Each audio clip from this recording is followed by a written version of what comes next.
वचनहरू जिउँदा सुन्दर वचनहरू विश्वास विवासी गाउँदछन् सुन्दर वचन उदेको वचन जीवनका वचनहरू सुन्दर वचन उदेको वचन जीवनका वचनहरू ख्रीष्ट येशूले दिन्छन् सबलाई जीवनका वचनहरू प्रेमको निम्तो सुन साथी जीवनका वचनहरू सितैको यो पार स्वर्गतिर बोलाउँदछन् सुन्दर वचन उदेको वचन जीवनका वचनहरू सुन्दर वचन उदेको वचन जीवनका वचनहरू सुसमाचारको मिठो ध्वनि जीवनका वचनहरू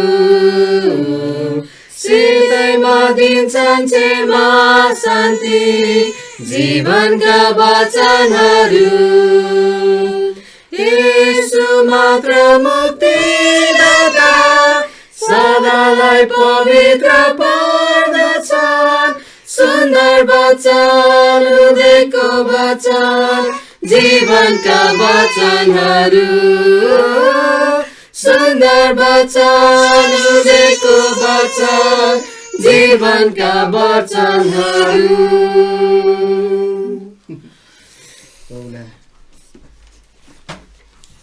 हुन्छ त हामी परमेश्वरको वचन अध्ययनमा अघि बढौँ र आज यस समय तपाईँले मत्तीको पुस्तक पल्टाउन सक्नुहुन्छ मसँगै मत्तीको पुस्तक 6 अध्यायमा हामी यस समय आउनेछौँ र मत्तीको 6 अध्यायबाट हामी केही समय अध्ययन गर्नेछौँ र विशेष गरी मत्तीको 6 अध्याय 25 पददेखि 34 पदको खण्डलाई आज हामी सरसर्ती हेर्नेछौँ र येशू ख्रीष्टले पहाडमा बसेर एउटा उपदेश अनि सत्यताहरू सिकाइरहनु भएको छ र त्यहाँ ठुलो भिड चाहिँ भेला भएको हामी यहाँ देख्दछौँ मानिसहरू टाढा नजिकबाट येशू ख्रीष्टको शिक्षा सुन्न भेला भएका छन् र मानिसहरू छक्क परेका छन् येशू ख्रीष्टले जब सिकाउनुहुन्थ्यो अद्भुत तरिकाले सिकाउनुहुन्थ्यो फरिसीहरूले त्यस समयका अरू सिकाउने व्यक्तिहरूले भन्दा फरक तरिकाले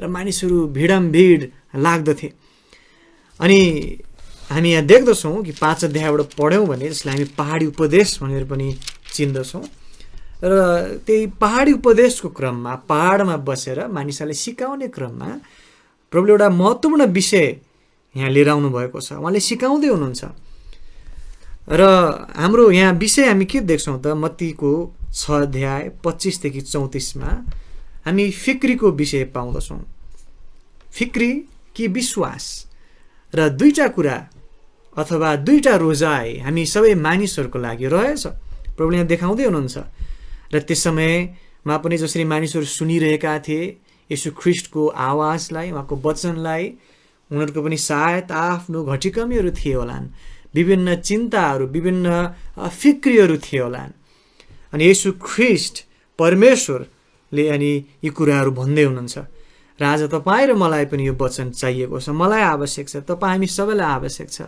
र आज हामी येशू ख्रीष्टको आवाज सुन्दैछौँ र उहाँले फिक्रीको विषयमा हामीलाई बताउनुहुन्छ र फिक्री कि विश्वास दुईटामा एउटा मात्रै त्यहाँ हुन सक्ने रहेछ या त हामी फिक्री अनुसार जिरेका छौँ अझै भनौँ फिक्री साथ जिरेका छौँ या त हामी विश्वास साथ जिरेका छौँ दुईटामा एउटा मात्रै दुवै हुन सक्दैन फिक्री साथ जिरेका छौँ कि विश्वास साथ जिरेका छौँ हामी पढौँ 25 पद लेखेको छ मत्ती 6 को 25 यस कारण म तिमीहरूलाई भन्दछु हामी के खाउँला वा के पिउँला भनी आफ्ना प्राणका लागि साथै के पहिरौँला भनी आफ्ना शरीरका लागि तिम्रो फिक्री नगर के प्राण भोजन भन्दा र शरीर लुगा फाटा भन्दा बढी होइन र येशू ख्रीष्टले भन्नुहुन्छ फिक्री नगर, के खाउँला, खानेकुरा, पिउने कुरा, अनि हाम्रो मानव जीवनको आधारभूत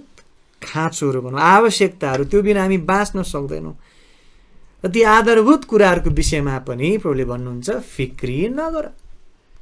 तर साथी के पहिरौँला, के कपडा लाउँला, के खाउँला, के पिउँला, के पहिरौँला, फिक्री नगर।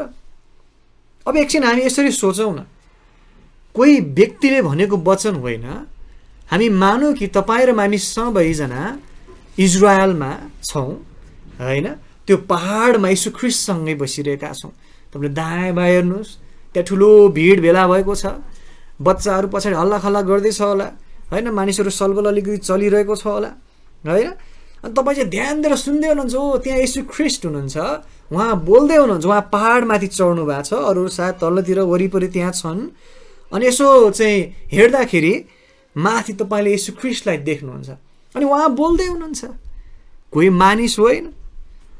अनि उहाँले भन्नुहुन्छ जो परमेश्वर हुनुहुन्छ, सृष्टिकर्ता हुनुहुन्छ, जसले सबै कुराहरू बनाउनु भयो, सबै कुराहरू उहाँको नियन्त्रणमा छ। उहाँले भन्नुहुन्छ फिक्री नगर, फिक्री नगर, शरीरका लागि तिमीहरू फिक्री नगर। यसैले जब येशू ख्रीष्टले त्यो भन्नुहुन्छ तब हामी ध्यान साथ सुन्छौँ र विचार गर्छौँ, ओहो फिक्री नगर। हामी हरेकलाई आफ्नो फिक्रीहरू छन् होइन, हामी आफ्नो फिक्रीहरूलाई विचार गर्न थाल्छौँ होला सायद त्यो सुन्ने क्रममा। तर उहाँले भन्नुहुन्छ फिक्री नगर, मेरो यो खाँचो छ, मेरो यो घटीकमीहरू छन्, मेरो विभिन्न अवस्थाहरू छन्, तर उहाँले भन्नुहुन्छ फिक्री नगर, के खाउँला, के पिउँला, के पहिरौँला, फिक्री नगर।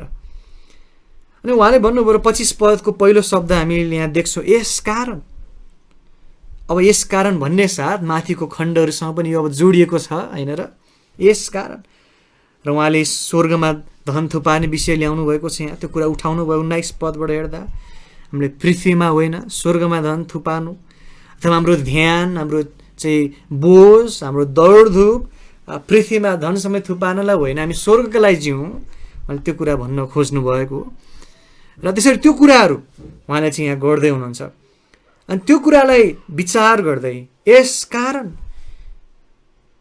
अनि 24 पदमा पनि हामी देख्छौँ कि हामी दुईटा मालिकको सेवा गर्न सक्दैनौँ भन्ने कुरा पनि उहाँले यहाँ उठाउनु भएको छ, बताउनु भएको छ।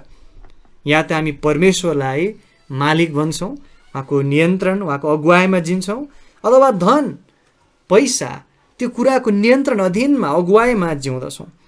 यसरी यो सबै कुराहरू बुझ्दै कि पृथ्वीका कुराहरू, भौतिक कुराहरूभन्दा स्वर्गीय कुराहरू महत्त्वपूर्ण हो, त्यो कुरालाई बुझ्दै यस कारण म तिमीलाई भन्दछु, प्रभुले भन्नुहुन्छ 25 पदमा, हामी के खाउँला, के पिउँला भने आफ्ना प्राणका लागि, साथै के पहिरौँला भने आफ्ना शरीरलाई तिमीहरू फिक्री नगर। र हामी यो खण्डलाई सरस्वती हेरौँ, र जब हामी 25 पददेखि 34 पदको खण्डलाई हेर्छौँ, मत्ती 6 अध्याय 25 देखि 34मा फिक्री नगर्नुको हामी कम्तीमा पनि 10 वटा कारणहरू यहाँ देख्दछौँ। हामी यसलाई सरस्वती संक्षिप्तमा सरस्वती हेर्नेछौँ। कम्तीमा पनि त्यहाँ एउटा होइन, दुईटा होइन, तीनटा होइन, चारटा होइन, 10 वटा कारणहरू प्रभुले हामीलाई बताइदिनुहुन्छ। फिक्री नगर, किन नगर्ने त? फिक्री नगर, किन नगर्ने? अनि उहाँले कारणहरू यहाँ दिनुहुन्छ, उहाँले हामीलाई प्रष्ट पारिदिनुहुन्छ। र साँच्चै हामी सबैजना शरीरमा छौँ, हाम्रो शरीरको खाँचोहरू छन्, हाम्रो स्वास्थ्यमा समस्याहरू हुन्छन्।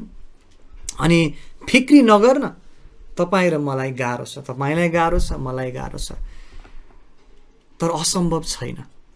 प्रभुले कहिले पनि असम्भव आज्ञा दिनुहुन्न होइन र। उहाँले भन्नुभयो फिक्री नगर, त्यसको मतलब फिक्री नगर्न सकिने रहेछ, अर्थात् फिक्री गर्नै पर्छ भने होइन रहेछ। उहाँले भन्नुभयो फिक्री नगर, फिक्री नगर्नु पनि सम्भव रहेछ है। असम्भव कुरा प्रभुले गर भन्नुहुन्न कहिले पनि। र त्यो कुरालाई पनि हामी विचार गरौँ। त्यसो भए कसरी हामीले फिक्री नगर्ने त? यो परमेश्वरको वचनको बुझाइलाई हामीले विश्वास साथ लिँदै पहिला त हामी परमेश्वरको वचनलाई बुझौँ, उहाँले के कारणहरू दिनुभएको छ किन फिक्री नगर्ने, अनि त्यो कारणहरूलाई बुझौँ, उहाँको सत्यतालाई बुझौँ, हृदयमा लिउँ, सहर्ष स्वीकार गरौँ र त्यति मात्र होइन, त्यसलाई हामी विश्वास साथ अब पालन गरौँ।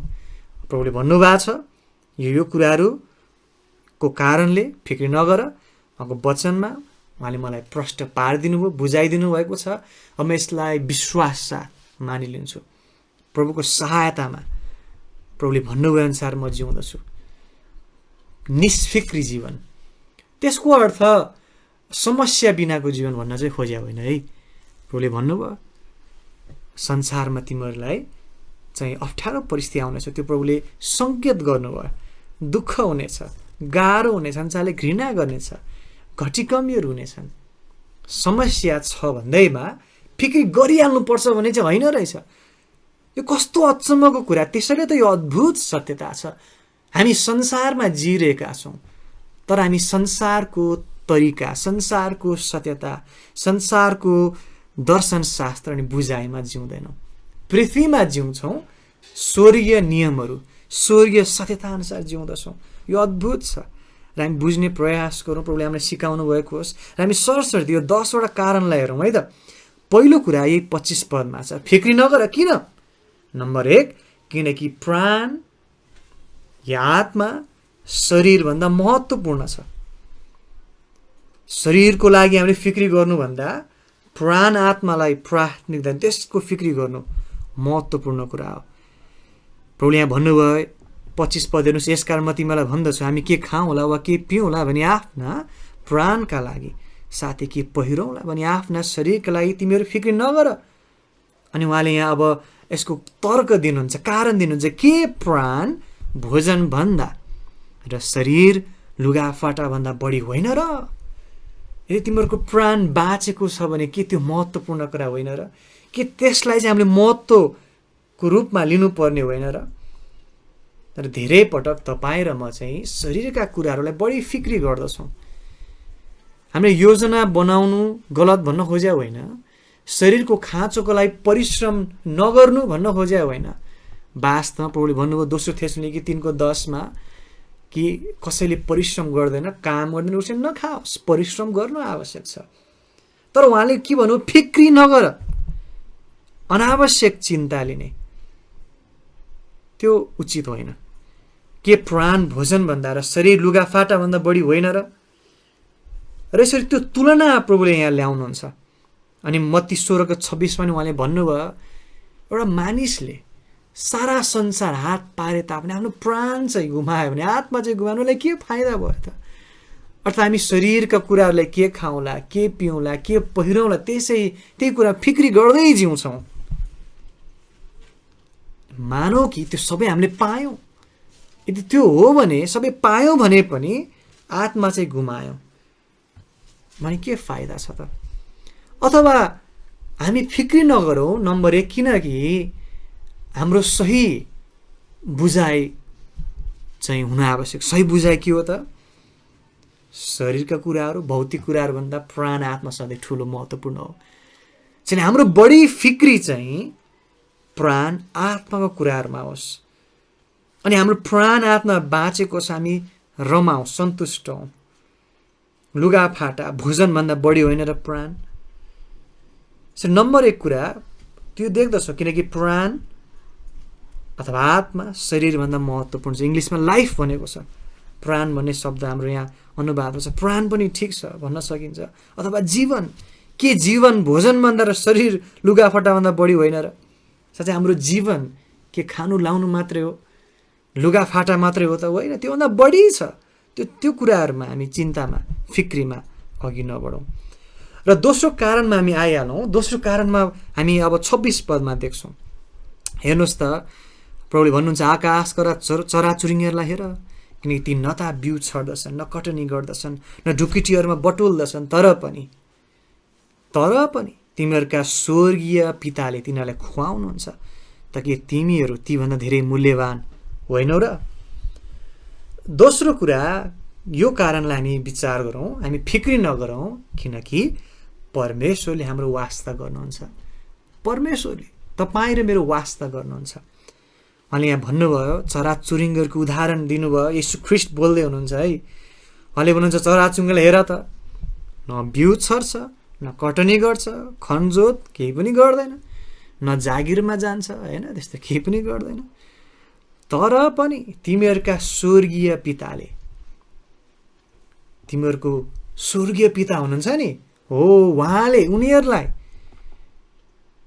ती चराहरूलाई त प्रबन्ध गर्नुहुन्छ। झन् तिमीहरू त बढ्ता मूल्यवान होइनौ र? के तिमीहरूलाई उहाँले वास्ता गर्नुहुन्न र? मत्ती 10:29 उहाँले भन्नुभयो कि एउटा भङ्गेरा पनि परमेश्वर इच्छा बिना झर्दैन। उहाँको वास्ताको विषय उहाँले यहाँ ल्याउनु भयो। हामी धेरै पटक फिक्री गर्छौँ, चिन्ता गर्छौँ, मानौ कि परमेश्वरले हाम्रो वास्ता गर्नुहुन्न, मानौ कि परमेश्वरले तपाईँ र मलाई प्रेम गर्न अब छोड्नु भएको छ। तर होइन, फिक्री नगर, प्रभुले भन्नुभयो। 25 पदमा त्यो दुईटा शब्दलाई तपाईँले चिन्ह लाउनुहोस्, फिक्री नगर, फिक्री नगर। अनि त्यसलाई हामीले एउटा भित्तामा चाहिँ लेखेर टाल्नु पर्ला सायद, होइन, हृदयमा राखौँ। अनि यो येशू ख्रीष्टले भन्दै हुनुहुन्छ फिक्री नगर। उहाँले नगर भन्नुहुन्छ भने त हस् प्रभु भनेर हामी त्यसलाई स्वीकार गरौँ, त्यसै जिउनलाई अघि बढौँ। उहाँले भन्नुभयो फिक्री नगर। अनि उहाँले कारण दिनुहुन्छ, प्रष्ट बनाउँदै हुनुहुन्छ। नम्बर 1 किनकि पुरानो आत्मा सबैभन्दा महत्त्वपूर्ण। 2 नम्बर किनकि परमेश्वरले हाम्रो वास्ता गर्नुहुन्छ, हाम्रो फिक्री गर्नुहुन्छ।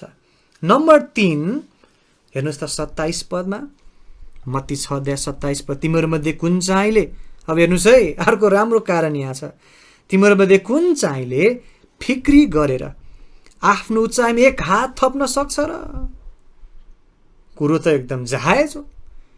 हामी कोही छौँ त्यस्तो एकदम फिक्री गरेर चिन्ता गरेर उचाइ हाम्रो चाहिँ बढाउन सक्ने। अनि कति बाइबलविदले चाहिँ यसलाई चाहिँ जीवनलाई लम्बाउने कुरासँग पनि जोडेको पाइन्छ। अनि ग्रिकमा त्यो शब्द चाहिँ त्यसरी पनि गर्न मिल्ने रहेछ, त्यो बुझाइ कि आफ्नो जीवनमा अलिकति थप्ने, के लम्बा होइन, यति वर्ष यति समय थप्ने। अथवा यहाँ भनिएको छ आफ्नो उचाइ 1 हात थप्न सक्छ र? असम्भव छ, होइन। हामी कोही चाहिँ अलिकति पुड्काहरू छौँ भने, ओ म त यति 5 फिट यति अथवा 6 फिट नै हुन पाए त हुन्थ्यो नि, अथवा मेरो हाइट त कति थोरै भनेर चिन्ता फिक्री गर्दैमा कि हाम्रो हाइट बढ्छ, उचाइ हाम्रो बढ्न सक्छ? सक्दैन। नम्बर 3 कारण प्रभुले यहाँ दिनुभयो, किनकि फिक्री नगर, किनकि फिक्री गरेर समस्या सुल्झदैन। फिक्री गरेर समस्या माथि हामी विजय हुन सक्दैनौँ, सम्भव छैन। त किन फिक्री गर्ने? फिक्री गर्दैमा समस्या चाहिँ नहट्ने रहेछ, तर उल्टै समस्या बल्झिन्छ। फिक्री गरेर चिन्ताले मानिसलाई रोगी बनाउन सक्छ, समस्या झन् यसले थपिदिन्छ, घटाउने होइन, समस्या यसले थपिदिन्छ। चार्ल्स स्पर्जन भन्ने एउटा प्रचारक थिए जसले यसरी भनेका थिए, फिक्रीले भोलिको समस्या रित्याउँदैन, तर के गर्छ अरे त, आजको सामर्थ्य चाहिँ रित्याउँछ। भनेको बुझ्नुभयो त? फिक्री गर्दाखेरि भोलिको हामी फिक्री गर्छौँ नि, भोलि के गर्ने होला, पछि के गर्ने होला, अनि फिक्री गर्दा भोलिको समस्या रित्तिँदैन, तर के रित्तिन्छ, हाम्रो आजको सामर्थ्य चाहिँ रित्तिन्छ। असलले फिक्री गरेर केही फाइदा हुँदैन, के त्यसले चाहिँ लाभ ल्याउँदैन, उल्टै हानि गर्छ। त किन फिक्री गर्ने? त्यसैले प्रभुले भन्नुहुन्छ फिक्री नगर। फिक्री चिन्ताले मानिसलाई रोगी बनाउन सक्छ, त्यो प्रमाणित भएको तथ्य हामी पाउँदछौँ, त्यसले फाइदा गर्दैन। र साथै अर्को कारण हामी देख्छौँ, हामी हेरिहालौँ 28 पद 29 पदमा छ, हेर्नुहोस् त, अनि लुगा फाटाका लागि तिमीहरू किन फिक्री गर्दछौ? मैदानका लिली फुलहरूलाई विचार गर, ती कसरी बढ्दछन्, ती न त परिश्रम गर्दछन् न धागो काट्दछन्, तर पनि म तिमीहरूलाई भन्दछु सुलेमानले पनि आफ्नो सम्पूर्ण महिमामा तीमध्ये एउटाले जस्तो वस्त्र पहिरेका थिएनन्। हेर्नुहोस्, ती लिली फुलहरू सामान्य छन्, फुलहरू आज छ भोलि छैन, मैदानका लिली फुलहरू भन्नुभयो प्रभुले। तपाईँको बगैँचामा मजाले एकदम सुसज्जित बनाएर राखेको लिली फुल होइन। तपाईँले एकदम परिश्रम गरेर जलमल गरेर हुर्काउनु भएको फुलको कुरा गरेको होइन। त्यो मैदानको लिली फुल, त्यो झारे फुलहरू सायद हामी भन्न सक्छौँ, त्यसको खासै ठुलो महत्त्व मूल्य छैन, तर तिनीहरू त कति मजाले सुसज्जित छ, यति सुसज्जित कि प्रभुले कसको उदाहरण दिनुभयो कुरा प्रष्ट पार्नलाई? सुलेमान राजाको उदाहरण। सबै मानिसहरूले बुझेका थिए सुलेमान राजा जस्तो महिमित राजा कोही पनि थिएन। उनको पोसाकदेखि लिएर उसको खानेकुरा, उसको सबै महिमा अनि वस्त्रको कुरा यहाँ प्रभुले गर्दै हुन्छ। यदि धनी मानिस थिए उनी, उनको वस्त्र महिमित थियो अवश्य भने, एकदम सुन्दर महँगा कपडा मडियरले जडित सायद, तर त्योभन्दा पनि असल लिली फुलहरूले पाएका छन्। भनेको मतलब परमेश्वरको प्रबन्ध उत्तम छ। परमेश्वरको प्रबन्ध उत्तम छ, फिक्री नगर, किनकि परमेश्वरको प्रबन्ध उत्तम छ। हामी मानिसले जति फिक्री गरेर, जति योजना बनाएर, जति जे प्रयास गरेर चाहिँ हामी चाहिँ तयार गर्छौँ, मानव हामीले यता तयार गऱ्यौँ, हामी दौडधुप गऱ्यौँ, हामी परिश्रम गऱ्यौँ, हामीले फिक्री गऱ्यौँ, सबै गऱ्यौँ, अनि हामीले केही न केही पायौँ, हात पार्यो, तयार गऱ्यौँ यतापट्टि। तर त्योभन्दा परमेश्वरले प्रबन्ध गर्ने कुरा कति उत्तम, कति उत्तम। त हामी फिक्री गर्नको साटो परमेश्वरमा विश्वास गरौँ, उहाँमा भरोसा गरौँ। त्यसको मतलब फेरि पनि यो होइन कि ल अब आनन्दले बसौँ, काम नगरौँ, अल्छी हौँ, प्रभुले दिइहाल्नुहुन्छ, त्यो भन्न खोजे होइन। प्रभुले काम नगर भन्नु भएन, परिश्रम नगर भन्नुभएको होइन, उहाँले भन्नुभएको के हो? फिक्री नगर, फिक्री नगर। त्यसैले चौथो कारण हामीले के देख्यौँ त? किनकि परमेश्वरको प्रबन्ध उत्तम छ, उत्तम छ। फिक्री गरेर, चिन्ता गरेर, हाम्रो आफ्नो बुद्धि प्रयोग गरेर हामीले जति हात पार्छौँ, त्योभन्दा प्रभुको प्रबन्ध कति उत्तम, कति उत्तम। त्यसैले चुपचाप शान्त भएर प्रभुमा भरोसा गर्दै, उहाँलाई हेर्दै, होइन, परिश्रम छ, आफ्नो काम जिम्मेवारी छँदैछ, त्यसमा लागिरहने, तर फिक्री नगर्ने, प्रभुलाई हेर्ने, प्रबन्धलाई पर्खने, होइन र? प्रभुले उत्तम प्रबन्ध गर्नुहुन्छ। र हामी पाँचौँ कारणमा आउँ र 30 पदमा हेर्नुहोस् त। यस कारण परमेश्वरले मैदानको घाँसलाई जो आज छ र भोलि चुलामा फालिन्छ यसरी पहिराउनुहुन्छ भने हे अल्प विश्वासीहरू हो, कि उहाँले तिमीहरूलाई भन बढ्ता गरी पहिराउनुहुन्न र? उहाँले भन्नुभयो अल्प विश्वासीहरू, अनि उहाँले भन्नुभयो त्यो मैदानको घाँस भन्दा के तिमीहरू बढी छैनौ र भन्न खोज्नु भएको। त्यो मैदानको घाँसलाई जो आज छ र भोलि चुलामा फालिन्छ, होइन, आगो बाल्ने एउटा त्यो झारहरू यसो ल्याएर, सुकेको झारपात यसो छट्ट बढाएर, होइन, टिपेर आगोमा, चुलामा अलिकति सल्काउनलाई प्रयोग गर्ने गर्थे। त्यस्तो खालको त्यो कम महत्त्वको मैदानलाई उहाँले यसरी सिँगार्नुहुन्छ, प्रबन्ध गर्नुहुन्छ, पहिराउनुहुन्छ भनेको छ भने के उहाँले तिमीलाई झन् बढ्ता गरी पहिराउनुहुन्न र? त्यसैले पाँचौँ कारण उहाँले के दिनुभयो? हामी यहाँ के पाउँदछौँ त? फिक्री नगर, किनकि हामी परमेश्वरको दृष्टिमा बहुमूल्य छौँ, मूल्य ठुलो छ। त्यो मैदानको घाँसहरूलाई उहाँले यस्तो वास्ता गर्नुहुन्छ भने के हामीलाई झन् बढी वास्ता गर्नु नला र? कि हाम्रो लागि उहाँले आफ्नै पुत्रलाई दिनुभयो, त्यो घाँसको लागि पुत्र पठाउनु भएन, हामी मानिसहरूको पाप क्षमाको लागि, हामीले उद्धार मुक्ति पाउन सकौँ भन्नको लागि येशू ख्रीष्टलाई, आफ्नै पुत्रलाई दिनुभयो। अरू के बाँकी सब थोक पनि दिनुहुने छैन र? यसरी यो सत्यताहरूलाई विचार हामी गरौँ अनि याद गरौँ त्यो दुईटा शब्दलाई, येशू ख्रीष्टको त्यो दुईटा शब्दलाई, फिक्री नगर, फिक्री नगर। प्रभु हामीलाई सहायता गर्नुभएको होस्, फिक्री नगर, किनकि हामी परमेश्वरको दृष्टिमा बहुमूल्य छौँ। र छैटौँ कुरा यही 30 पदमा, 31 पदमा हामी देख्छौँ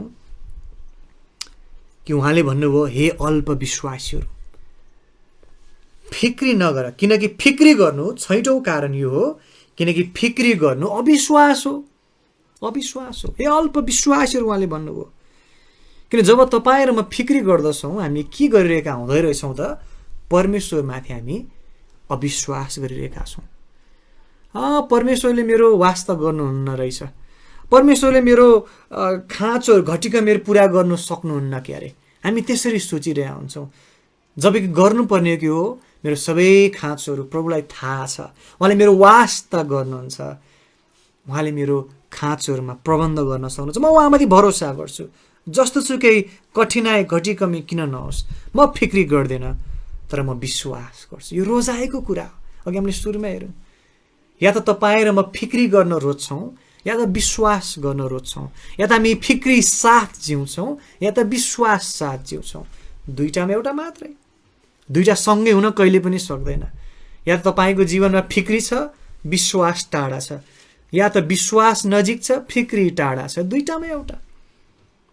आज हामी फिक्री साथ जिइरहेका छौँ कि विश्वास साथ जिइरहेका छौँ? हे अल्प विश्वासीहरू, प्रभुले भन्नु 31 पद पनि हेर्नुहोस्, यसकारण हामी के खाउँला, हामी के पियौँला वा के पहिरौँला भन्दै तिमीहरू, उहाँले फेरि दोहोऱ्याउनुहुन्छ, फिक्री नगर। फिक्री गर, अविश्वास हो। कति दुःख लाग्दो कुरा कि हामी हाम्रो स्वर्गीय पितालाई हामी भरोसा गर्दैनौँ। कति दुःख लाग्दो कुरा। एउटा उदाहरणलाई यसरी बुझौँ न, अझै हामी बुझ्न सजिलो सायद होला।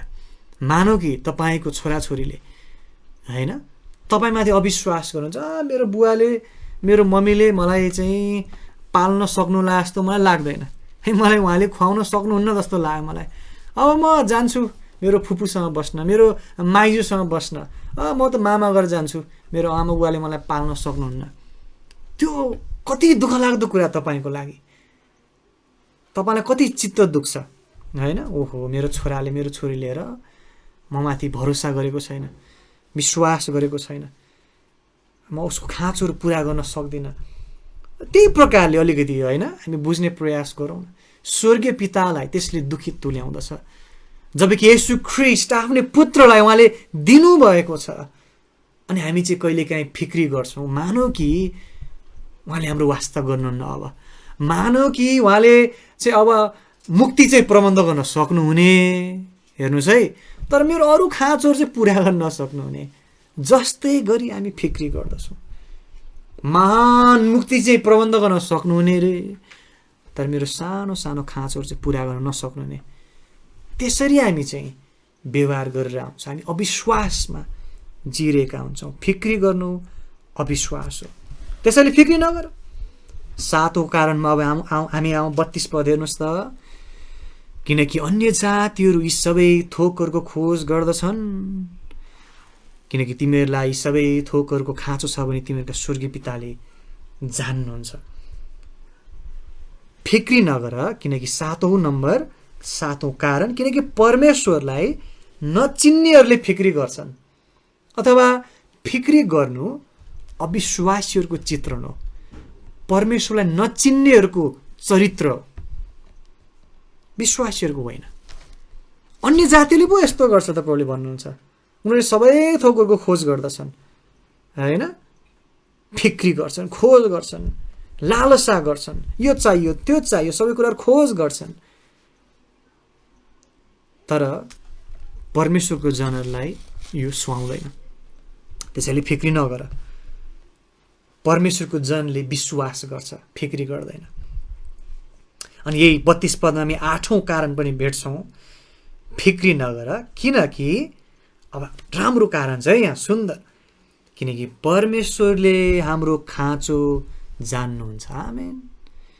8औं कारण के रहेछ त? किनकि परमेश्वरले हाम्रो खाँचो जान्नुहुन्छ। कति मिठो खण्ड यो। किनकि भनिएको छ 32 पद, अन्य जाति सबै थोकहरू खोज गर्दछन्। दोस्रो भाग हेर्नुहोस्, किनकि तिमीहरूलाई यी सबै थोकहरूको खाँचो छ भनी तिमीहरूका स्वर्गीय पिताले जान्नुहुन्छ। यस खण्डमा उहाँले स्वर्गीय पिताको शब्दहरूलाई प्रयोग गर्नुभयो। हो, उहाँ हाम्रो सृष्टिकर्ता हो, उहाँ हाम्रो मुक्तिदाता हो, तर अझै नजिकको सम्बन्ध छ, उहाँ हाम्रो पिता हुनुहुन्छ। जसरी एउटा शरीरको संसारको पिताले आफ्नो छोराछोरीको खाँचोको लागि जे पनि गर्छ, परिश्रम गर्छ, जुटाउँछ, आफू नखाए खुवाउँछ होइन र? त्यस्तो प्रकारको एकदम बोझ अनि प्रेम त्यो वास्ता हुन्छ भने तिमीहरूको स्वर्गीय पिताले के गर्नुहुन्न र? उहाँले तिमीहरूको सबै खाँचोहरू जान्नुहुन्छ। प्रभु धन्यवाद होस्। कहिलेकाहीँ तपाईँ र मलाई हामी आफैलाई हाम्रो खाँचो थाहा हुँदैन होइन। अरूले हाम्रो खाँचो बुझिदिने कुरा त परै जाओस्, हामी आफै हाम्रो खाँचो कहिलेकाहीँ बुझ्दैनौँ। तर परमेश्वरले हाम्रो खाँचो बुझ्नुहुन्छ। हामीलाई के खाँचो छ, के चाहना छ, होइन के खाँचो छ। हामीहरू चाहना त धेरै होला, यस्तो गर्ने चाहना, उस्तो चाहना, तर खाँचो हामीलाई चाहिएको के हो वास्तवमा प्रभु जान्नुहुन्छ। अनि हामीले प्रार्थना गर्नु राम्रो हो नि यसरी होइन र, प्रभु तपाईँ मेरो खाँचो जान्नुहुन्छ, बुझ्नुहुन्छ, मलाई साँच्चै चाहिएको के हो, मेरो खाँचो के हो। अनि प्रभु प्रबन्ध गरिदिनुहोस्। अनि म फिक्री गर्दिनँ, म चिन्ता लिँदिनँ, तनाव लिँदिनँ, तर तपाईँले मेरो खाँचो जान्नुहुन्छ। धन्यवाद होस्। धेरै पटक हामी सोध्छौँ नि, ओहो कोही व्यक्तिले, कोही छिमेकीले, कोही नजिकको मान्छेले, कोही अरू विश्वासीले मेरो खाँचो बुझिदिए त, मेरो घटी कमी बुझिदिए त, म यस्तो अवस्थामा छु अहिले, स्वास्थ्यको अवस्था मेरो यस्तो छ, मेरो आर्थिक अवस्था यस्तो छ, मेरो परिवारको अवस्था कसैले बुझिदिए त हुन्थ्यो नि। धेरै पटक अरूले बुझ्न गाह्रो छ। नम्बर 1 त हामी अरूलाई बुझाउन हामीलाई अप्ठ्यारो लाग्छ, कहिलेकाहीँ बुझाउन सक्दैनौँ। नम्बर 2 बुझाए तापनि पूर्ण रूपमा उहाँले नबुझ्न सक्छ। तर प्रभुलाई धन्यवाद होस् कि स्वर्गमा तपाईँ र मेरो पिता हुनुहुन्छ जसले बुझ्नुहुन्छ। भनिएको छ किनकि तिमीहरूलाई सबै थोकर खाँचो छ भने तिमीहरूका स्वर्गीय पिताले जान्नुहुन्छ। आमेन। त्यहाँ तपाईँले चिन्ह लाउनुहोस् त्यो 3टा शब्दहरूलाई, स्वर्गीय पिताले जान्नुहुन्छ। आमेन। त्यति मात्रै 3टा शब्दलाई यसो विचार गर्दा पनि छुट्टै शान्ति आनन्द मिल्दछ, किनकि यो सत्यता हो। फिक्री नगर, स्वर्गीय पिताले जान्नुहुन्छ। आमेन। त्यति भए पुग्यो बास होइन। तर होइन, अरू पनि उहाँले कारणहरू दिनुहुन्छ, प्रष्ट पार्दै हुनुहुन्छ। अझै हेरौँ हामी 9औं कारण है। कारण नम्बर 9 हामी 33 पदमा हेरौँ त भनिएको छ, तर पहिले परमेश्वरको राज्य र उहाँको धार्मिकताको खोजी गर र यी सबै थोकहरू तिमीहरूलाई थपिनेछन्। कारण नम्बर 9, फिक्री नगर, किनकि परमेश्वरलाई प्राथमिकता दिँदा परमेश्वरले सबै प्रबन्ध गर्नुहुन्छ। त्यसैले हामीले फिक्री गर्नुपर्ने होइन, फिक्री गर्नु नपर्ने रहेछ। जब हामी परमेश्वरलाई प्राथमिकता दिन्छौँ, परमेश्वरको इच्छा अनुसार जिउँदछौँ, उहाँलाई पहिलो स्थान हामी दिँदछौँ, अरू सबै हामीलाई चाहिने थोकहरू उहाँले थपिदिनुहुन्छ। हाम्रो समस्या के हो त, हामी विभिन्न थोकहरू है, यहाँ भनेको छ 33 मा सबै थोकहरू, हामी सबै थोकहरूको पछि लाग्छौँ, हामी सबै थोकहरूको लागि दौडधुप गर्छौँ, हामी सबै थोकहरूको लागि मेहनत, परिश्रम, चिन्ता, फिक्री गर्छौँ। तर प्रभुले भन्नुहुन्छ तरिका त्यो होइन। हामी के गर्छौँ, पहिला सबै थोकहरूलाई प्राथमिकता दिन्छौँ, पहिला सबै थोकहरूको खोजी गर्छौँ, पहिला सबै थोकहरू थपिएको हामी चाहन्छौँ। तर त्यो उल्टो भयो, उल्टो पाल्टो भयो, कुरा मिलेन। जब उल्टो पाल्टो हुन्छ त्यहाँ कुरा मिल्दैन, समस्या हुन्छ त्यहाँ। तर गर्नु पर्यो के हो त, पहिला परमेश्वरको राज्य, उहाँको राज्य, उहाँको चाहिँ जुन राज्य छ, उहाँको अधीनतामा जिउने, उहाँको अगुवाईमा जिउने कुरा, अनि धार्मिकता, उहाँको धार्मिकताको खोजी गर, उहाँको इच्छा अनुसारको जीवन जिउने, धार्मिकतामा जिउने कुराहरूको खोजी गरौँ, त्यसमा बोझ लिउँ, त्यसमा लालसा साथ अघि बढौँ, अनि त्यसपछि चाहिँ अनि सबै थोकहरू थपिनेछन्। अनि त्यसपछि खोजी गर। र आज हाम्रो बोझ, दौडधुप, लालसा केमा छ? आज धेरै पटक हाम्रो सबै थोकहरू के खाउँला, पिउँला, के लाउँला, अनि विभिन्न भौतिक कुराहरूमा हुन पुग्दछ। अनि जब त्यो प्रकारले हामी अघि बढ्छौँ, तब परमेश्वरको वचन अनुसार हाम्रो जीवन हुँदैन।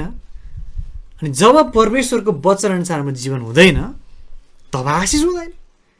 हामी मरिमेटौँला, परिश्रम गरौँला, आफ्नो परिवारलाई पाल्नु परेको छ, प्रबन्ध गर्नु परेको छ, स्कुल पढाउनु परेको छ, खाँचोहरू बढ्दैछ, हरेक कुराहरू छन्, कि त्यो परमेश्वरलाई थाहा थिएन र छैन र?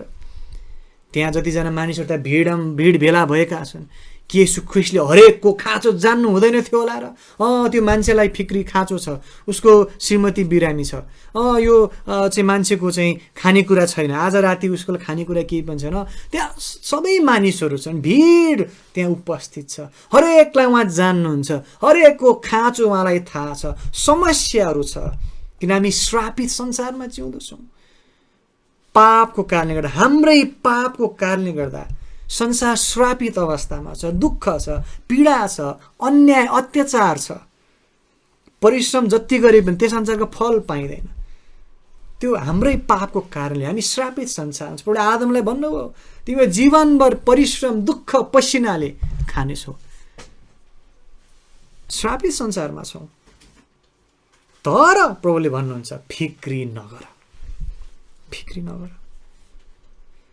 हो हाम्रो आफ्नो समस्याहरू छन्, फिक्रीहरू छन्, खाँचोहरू अथवा समस्याहरू, तर प्रभुले भन्नुहुन्छ फिक्री नगर। पहिला परमेश्वरलाई स्थान दिउँ, उहाँको इच्छालाई खोजौँ, वचन अनुसार हामी जिउँ, प्रार्थनामा अघि बढौँ। कि परमेश्वरको वचन पुरा हुने छैन र? आज संसारमा यस्तो एउटा पनि मानिस छैन जसले साँच्चै मत्ती 6:33 अनुसार जीवन जिएको छ र अझै पनि फेरि ऊ चाहिँ घटिकमीमा छ। यसको मतलब ऊ धनाढ्य भएको छ, उसको सबै चाहनाहरू पुरा भएको छ होइन, तर ऊ तृप्त छ, ऊ आनन्दित छ, परमेश्वरको शान्तिले भरिएको छ जुन पैसाले किन्न सकिँदैन। सबै थोकर तिमीलाई थपिनेछन्।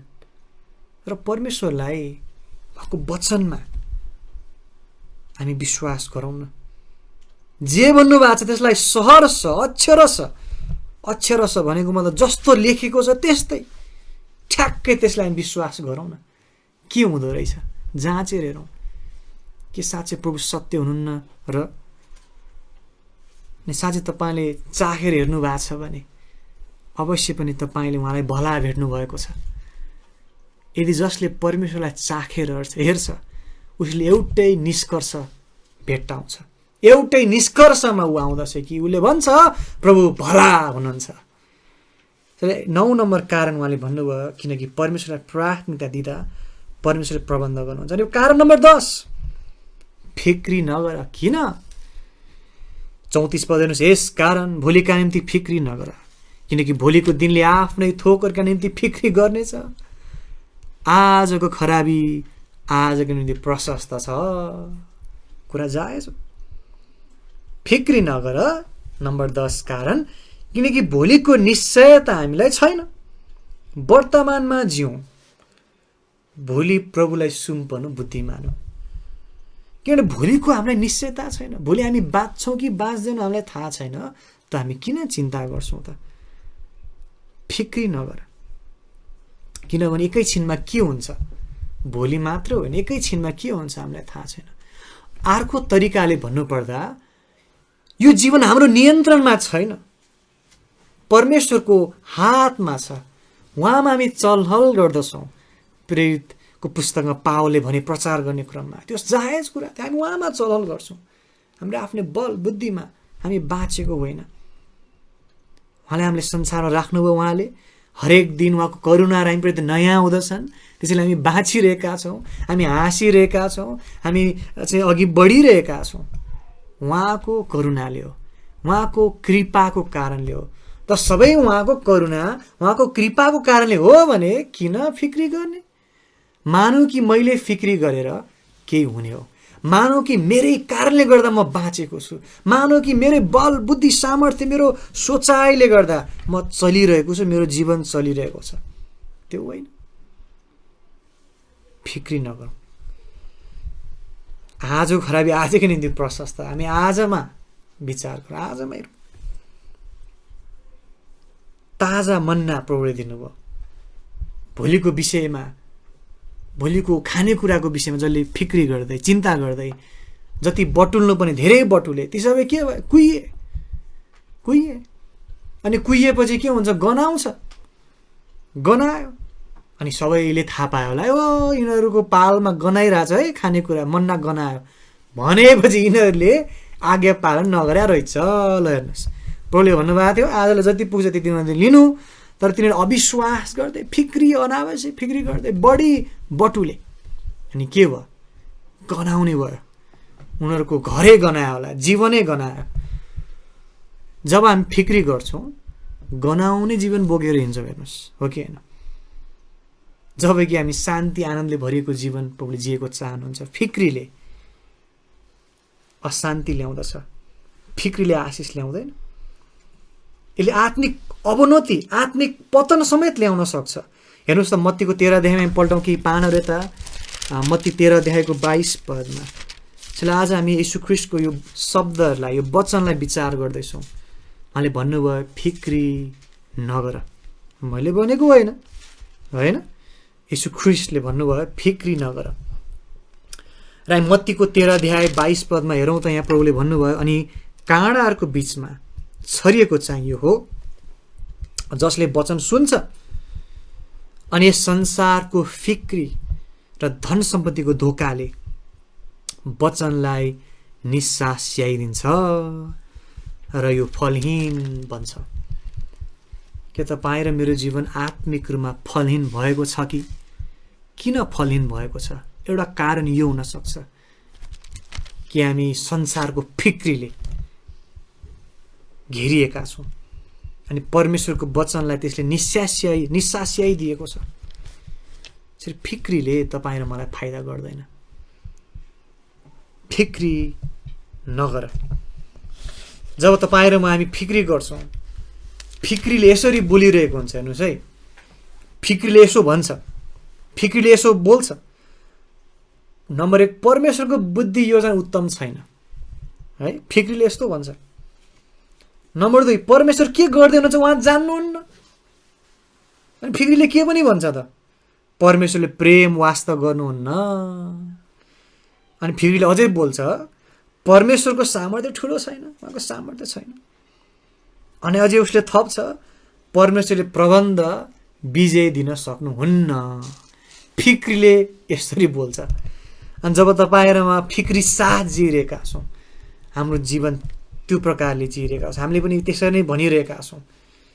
यदि हामी फिक्री साथ जिइरहेका छौँ भने परमेश्वरको बुद्धि योजना उत्तम छैन, मैले फिक्री गर्नुपर्छ, मैले बुद्धि लगाउनुपर्छ, मैले योजना गर्नुपर्छ, परमेश्वर के गरिदिनुहुन्छ उहाँ जान्नुहुन्न, परमेश्वरले प्रेम वास्ता गर्नुहुन्न। हामी त्यस्तै भनिरहेका हुन्छौँ यदि हामी फिक्री गर्छौँ भने, होइन र? परमेश्वरको सामर्थ्य ठुलो छैन, परमेश्वर प्रबन्ध विजय दिन सक्नुहुन्न। त्यसैले फिक्री गर्नु गम्भीर त्रुटि हो, गम्भीर गल्ती, पाप नै हो। एक हिसाबले अविश्वास हो यो। हामी परमेश्वरको चरित्रमाथि प्रश्न उठाइरहेका छौँ। उहाँले मलाई महान मुक्ति, उद्धार मुक्ति दिनुभयो, मैले अनन्त जीवन पाएको छु, उहाँले मलाई प्रेम गर्नुहुन्छ। ल ठिक छ, त्यो पनि म बुझ्छु, तर उहाँले मेरो खाँचोहरू पुरा गर्न सक्नुहुन्न। उहाँले मेरो फिक्री, मेरो वास्ता गर्नुहुन्न। उहाँको चरित्रमा हामी प्रश्न उठाउँछ। एउटा मानिसले पनि त्यस्तो गर्दैन। जसले एउटा मानिसले प्रेम वास्ता गर्छ उसलाई प्रबन्ध गर्छ। एउटा श्रीमानले श्रीमतीको, अनि श्रीमानले अनि आमा बुवाले आफ्नो छोराछोरीको कति प्रबन्ध गर्छ, किनभने वास्ता गर्छ, प्रेम गर्छ। एउटा मानिसले त त्यस्तो गर्छ भने के परमेश्वरले बढी गर्नुहुन्न र? जब तपाईँ र फिक्री गर्छौँ, ठुलो अविश्वास गर्छौँ, ठुलो गल्ती गर्छौँ, तर उहाँको प्रतिज्ञालाई समातौँ, प्रतिज्ञामा हामी स्थिर रहौँ। हाम्रो जीवन प्रतिज्ञा उहाँको वचनमा बसालिएको छ। बाइबलमा लगभग 3000वटा प्रतिज्ञाहरू छन् भनिएको छ। कम्तीमा पनि परमेश्वरको अद्भुत अनमोल प्रतिज्ञाहरू, त्यसमा हाम्रो जीवनलाई बसालौँ। हाम्रो अवस्था माथि जीवन नबसालौँ। जीवन त कहिले तल कहिले माथि होला, तर उहाँको वचनहरू जो स्थिर छ, प्रतिज्ञामा स्थिर हौँ, विश्वास गरौँ, होइन? र प्राथमिकतालाई ठिक पारौँ, परमेश्वरलाई प्राथमिकता दिउँ। धेरै पटक परमेश्वर इजरायलीहरूलाई यसो गर्नुभयो। जब इजरायलीहरूले परमेश्वरलाई दशंसा दिएनन्, उनीहरूले टुहुराहरूलाई, विधवाहरूलाई हेरेनन्, विभिन्न अन्य अत्याचारमा लागे, मूर्ति पूजाहरू गरे, परमेश्वरलाई प्राथमिकता दिएनन्, उहाँले अनिकाल ल्याउनु भयो, उहाँले महामारीहरू ल्याउनु भयो, उहाँले विपत्तिहरू ल्याइदिनु भयो। ताकि उनीहरूलाई फेरि प्राथमिकतामा फर्काउन् अनि उनीहरू फेरि प्रभु कहाँ आउँथे, प्रभु हामीलाई क्षमा गर्नुहोस्, सहायता गर्नुहोस्। कहिलेकाहीँ प्रभुले त्यसरी पनि कार्य गर्न सक्नुहुन्छ। हाम्रो प्राथमिकता आज केमा छ, के कुरामा गइरहेको छ, अनि उहाँले सबै कुराहरू हटाइदिनुहुन्छ अनि हामीले फेरि जान्न सकौँ हाम्रो प्राथमिकता हुनुपर्ने कहाँ हो। हामी काममा दौडदौड गरौँला, हामी व्यापारमा हामी बिजी हौँला, व्यस्त हौँला, तर प्राथमिकता हुनुपर्ने कहाँ हो। प्रभुले कहिलेकाहीँ आफ्नो जनलाई त्यसरी पनि काम गर्न सक्नुहुन्छ, झकझकाउनुहुन्छ। ल है, प्राथमिकता ठिकठाक पार्नु पर्यो, पहिलो स्थान दिनुपर्ने कहाँ हो, विचार गरौँ है। अनि जब प्रभुले त्यसरी कार्य गर्नु तब हामी हस् भनौँ, सुनौँ, मानौँ, प्रभु मैले गल्ती गरेको छु, म प्राथमिकतालाई फेरि सही पार्छु, तपाईँलाई पहिलो स्थान दिन्छु। अब हामी अन्तमा आएका छौँ, फिलिपीको 4 अध्यायमा आउँ त हामी केही पदहरू पढेर अब अन्त गर्नेछौँ। फिलिपीको पुस्तक 4 अध्यायको सुन्दर खण्ड, यस सन्दर्भमा हामीले पढ्नै पर्छ होइन। फिलिपी 4 अध्याय 4 पददेखि पढौँ त 7 पदसम्म। प्रभुमा सधैँ आनन्द गर, म फेरि भन्दछु आनन्द गर, तिमीहरूको कोमलता सबै मानिसहरूलाई थाहा होस्, प्रभु नजिकै हुनुहुन्छ, आनन्द गर। एउटा क्रिस्चियनको जीवन आनन्दले भरिएको जीवन हुनुपर्छ। त्यो प्रकारको कोमलता, त्यो आनन्दको जीवन सबै मानिसले देख्नु आवश्यक छ। हामी सुगन्धित बासना फैलाउने व्यक्ति हुनु पर्यो। होसियार है, प्रभु नजिकै हुनुहुन्छ, आउँदै हुनुहुन्छ। कुनै कुराको निम्ति फिक्री नगर। फेरि पनि उहाँ भन्नुभयो, परमेश्वरले पावलद्वारा यो दिनुभयो, फिक्री नगर, तर हरेक कुरामा के गर त बरु प्रार्थना र बिन्तीद्वारा तिमीहरूका मागहरू धन्यवाद साथ परमेश्वरका जाहेर गरिउन्। र त्यस गरेपछि के हुन्छ, नम्बर 1 फिक्री नगर्ने, नम्बर 2 सबै बिन्तीहरू प्रभुमा राख्ने, उहाँ भरोसा गर्ने। त्यसपछि के हुन्छ, 7 पद, र सारा समाजलाई माफ गर्ने भनेको, समाजलाई माफ भनेको समाजभन्दा माथि, मान्छेको बुझाइ भन्दा माथि, बुझ्नै नसक्ने भन्न खोजेको। परमेश्वरको शान्तिले तिमीहरूका हृदयहरू र विचारहरूलाई ख्रीष्ट येशूमा रक्षा गर्नेछ। आमेन। हाम्रो हृदयहरू र विचारहरू के आज सुरक्षित छन्, रक्षा गरिएका छन्? हामी फिक्री गर्छौँ, चिन्ता गर्छौँ, यो सुरक्षित हुँदैन। अनि नाना प्रकारको हृदयमा विचारहरू आउँछन्, चिन्ताहरू आउँछन्, मानिसहरू डिप्रेसन धरीमा जाँदछन्। त्यो राम्रो भएन। तर हाम्रो फिक्रीहरू प्रभुमा राखौँ, प्रार्थना गरौँ, अनि परमेश्वरको शान्तिले हाम्रो हृदय विचारहरूलाई ख्रीष्टमा रक्षा गर्नेछ। हामीलाई चाहिएको थियो। मानसिक तनावले मानिसलाई चाहिँ ठुलो हानि गर्दछ। अनावश्यक चिन्ता फिक्री हामी नलिउँ, प्रभुलाई हेरौँ। फिक्री गऱ्यो भने के हुन्छ, निराशा, अशान्ति पाइन्छ। फिक्री साथ जिउँदाको प्रतिफल निराशा, अशान्ति, बेचैनी। तर विश्वास साथ जिउँदाको प्रतिफल शान्ति, आनन्द। अब रोजाइ तपाईँ र मेरो हातमा छ होइन र? हामी के रोज्छौँ, फिक्री साथ जिउने कि विश्वास साथ जिउने? अन्तमा यशाया 26:3 पढौँ र यो पदलाई तपाईँले कण्ठ गर्नुहोस्। यदि गर्नुभएको छैन भने यसलाई चाहिँ भित्तामा चाहिँ लेख्नु, भित्तामा लेख्ने भन्नाले होइन, कुनै कुरामा लेखेर भित्तामा टाल्नु पर्यो, अनि राम्रो हुन्छ। यो धेरै राम्रो पद छ। यशाया 26:3 हेर्नुहोस् त। जसको मन तपाईँमाथि अडेसिएर बसेको हुन्छ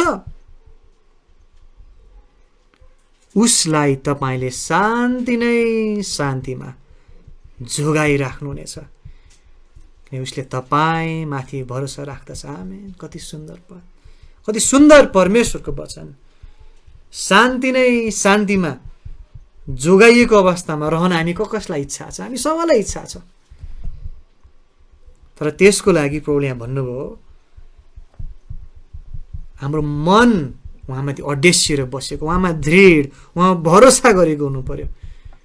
जसको मन, सबैको होइन, जसले उहाँमाथि अडेस लाएर बसेको छ, पूर्ण भरोसा राखेको छ, म फिक्री गर्दिनँ।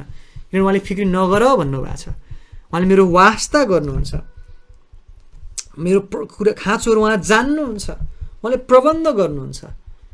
हो, मलाई फिक्री गर्न मन लाग्छ हामी सबै मानिसहरूलाई स्वाभाविक रूपमा फिक्री आउँछ, मलाई आउँछ, तपाईँलाई आउँछ। त्यसरी प्रभुले भन्नुभयो फिक्री नगर, फिक्री गर्नै पर्छ भन्ने छैन। समस्या आयो भन्दैमा, तर समस्या छ घटिकमै चाहिँ हामी प्रभुमा राख्छौँ। जसको मन तपाईँमाथि अडेसिएर बसेको छ हुन्छ, उसलाई तपाईँले शान्ति नै शान्तिमा जोगाइराख्नुहुन्छ। उसले तपाईँमाथि भरोसा राख्दछ। आमेन। राजा प्रभुले तपाईँलाई वचनबाट आशिष दिनुभएको होस् र हामी फिक्री गर्ने कामलाई बन्द गरौँ। जति भन्नु सजिलो छ, गर्न गाह्रो छ, तर फेरि पनि याद गरौँ असम्भव छैन। सरल विश्वासको खाँचो छ। हामी अल्प विश्वासीहरू नबनौँ, विश्वास गरौँ न। परमेश्वरले भन्नुभएको छ फिक्री नगर, त किन हामी त्यो वचनलाई शङ्का गर्ने? हामी फिक्री नगरौँ। यो तपाईँले भन्नुहुन्छ हो मलाई एकदम फिक्री गर्ने बानी छ, मेरो यस्तो एकदम फिक्री गर्न आइहाल्छ, त राम्रो उपाय छ एउटा तपाईँसँग। परमेश्वरलाई भन्नुहोस्, तपाईँको जे खाँचो छ, जे समस्या छ, जे कमजोरी छ, प्रभुलाई भन्न सक्नुहुन्छ। भन्नुहोस्, रु मलाई थाहा छ मैले फिक्री गर्नु हुँदैन, तर पनि मलाई फिक्री गर्न आइहाल्छ। पहिलो कुरा त मलाई क्षमा दिनुहोस्। नम्बर 2, मलाई सहायता गर्नुहोस् प्रभु, म फिक्री नगरौँ। फिक्रीमाथि मलाई विजय दिनुहोस्। मेरो सबै चिन्ताहरू छन्, म तपाईँलाई दिन्छु। अनि प्रभुलाई भन्नुहोस् तपाईँको चिन्ताहरू के छन्, तपाईँको बिन्तीहरू के छन्। तपाईँको लामो लिस्ट होला। तपाईँले भन्न अगाडि प्रभुलाई सबै थाहा छ, तर तपाईँले भनेको उहाँ चाहनुहुन्छ। किन जब तपाईँ घुँडा टेकेर प्रभुको सामु आएर सायद रुँदै, सायद एकदम प्रभुका चिन्तित हुँदै आफ्नो मागहरू, चिन्ताहरू राख्नुहुन्छ, प्रभुलाई मनपर्छ। किन तपाईँले विश्वासको कदम उठाउँदै हुनुहुन्छ। परमेश्वरले मेरो प्रार्थना सुन्नुहुन्छ र जवाफ दिनुहुन्छ। उहाँले नै यो चिन्ताहरूको विषयमा के गर्न सक्नुहुन्छ। विश्वास साथ अघि बढौँ। साँच्चै हाम्रो जीवन शान्ति नै शान्तिले जोगाइएको जीवन होस्। प्रभु तपाईँ र मलाई आशिष दिनुभएको होस्। फिक्री नगर। आउनुहोस् हामी प्रार्थना गरौँ, प्रभुको वचनको लागि धन्यवाद दिउँ। तर प्रभुको महिमा भएको सबैबाट हामी आज फिक्री साथ होइन, विश्वास साथ जिउँ।